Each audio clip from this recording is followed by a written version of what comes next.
but a special event is putting murder on the menu, and Jeff is here to explain. Good morning, Jeff, and welcome to Hometown Living. Good morning. Thanks for having me. So before we get into the events, I want to talk a little bit about Chicory Cafe, especially the one in Mishawaka with the event center. Let's talk a little bit about that. Yeah, Chicory Event Center, 114 West 1st Street, downtown Mishawaka. So we have an event space for seats 250. We host a lot of weddings, fundraisers, graduation parties, reunions, that kind of thing. We also have a private room for 30. And then we also have our Chicory Cafe of Mishawaka in the building as well. That seems like that's been a great addition. Is that Mishawaka location? Absolutely. It's been great for us, you know, along with having the restaurant, having the events, and kind of, you know, multi-use building for us. I love it. So you have a couple of events coming up. We do have a couple of events. For 2025, we're putting a focus on doing our own events and hosting our own events, kind of fill our calendar up. And yeah, we have a dueling piano event coming up. We always do our fish fries. And then the one you're excited about is our dinner murder mystery. Yeah, tell me all about that. Yes, we've hired a group of actors that are coming in, and you know, our guests will have a nice meal, and then they will stage obviously a pretend murder. And emphasis on pretend. Pretend, right? And over the course of the evening, the actors go around and give different clues to the different guests at different tables, and the guests kind of work together and put the clues together, and hopefully at the end of the night, they get to figure out who did it. How many people do you anticipate attending that event?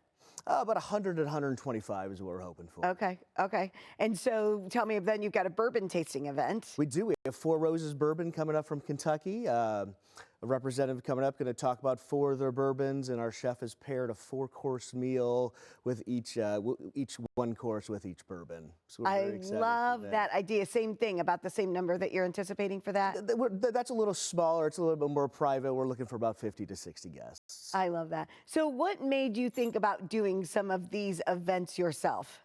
You know, for 2025, we decided we could fill the calendar with other people's events. We're like, let's just come up with our own events and have fun with it. And it's been fun for the management group to be a little creative and, you know, think outside the box and come up with these ideas. And we're really excited to do them and hopefully to repeat them and to continue to do them for the community. You know what I love? Today's day and age, I feel like the interactiveness and experiences, like that's what people want. That's what both of those events are giving the community, I think. Absolutely, and things to do. I think a lot of times people are always looking for new and different things to do in the community, and I'm just trying to, you know, grab hold of some of those different ideas and kind of bring them to our town.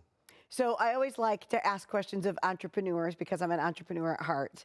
What is one of the biggest challenges that you've faced, and how have you actually gone over it, gotten through it? You know, obviously the cost of goods, everybody knows, going to the grocery store continues to rise, you know, and so that's been a challenge, you know. So for us, coming up with different, you know, revenue streams and different sales streams to kind of help offset that it's been challenging and a fun challenge to say. What's your favorite part of your job? Favorite part of that, every day is different, coming up with new ideas, you know, bringing an idea to life, seeing it come through. I love it that during COVID, you guys did the drive-through fish fries and the drive-through dinners, and you've kept that. And we kept that. We still doing fish fries every Friday night during Lent, and usually 2 Fridays a month. And yeah, it's this Friday, 4 o'clock to 7 o'clock, in Chicory Cafe in downtown Mishawaka. It's fried fish and fried shrimp. And people love that. Like, do they order it ahead, or can they just drive up? They just drive up. We have staff outside all night, and we'll take the order and then bring the food right out to their car. And you do different dinners too, like that people can, or other drive-through dinners as well, right? Not just fish, or is it just the fish? Just the fish right now on Friday nights, but we usually do a family meal 1 or 2 Wednesdays a month where we prepare a nice homemade family meal, and guests can just swing by and get a nice warm homemade meal for their families on the way home. And I love that because, you know what, life is busy. And so it's not just about going and eating out. Sometimes you want to go get it and you want to take it home, and you don't have to worry about the dishes or the cleanup. And the stress of, oh, what's for dinner tonight? Everybody's busy, everybody's working, kids are busy with activities, and there's just a stress always every night, it seems. And that was a personal thing for me. I'm like, what are we doing for dinner? I can't be the only one in town having this problem. And so right. We created these, the family drive-through meals. I love all of that. Well, thank you so much for being here, and thank you for sharing the events, and thank you for bringing the events to our community. Because like I said, I think that's what people want, is interactive experiences. So I'm grateful you guys thought of that. Yeah, absolutely. Thank you so much. If you would like to attend the Murder Mystery Dinner or learn more about Chicory, just head over to the website on your screen and don't forget to follow them on social media.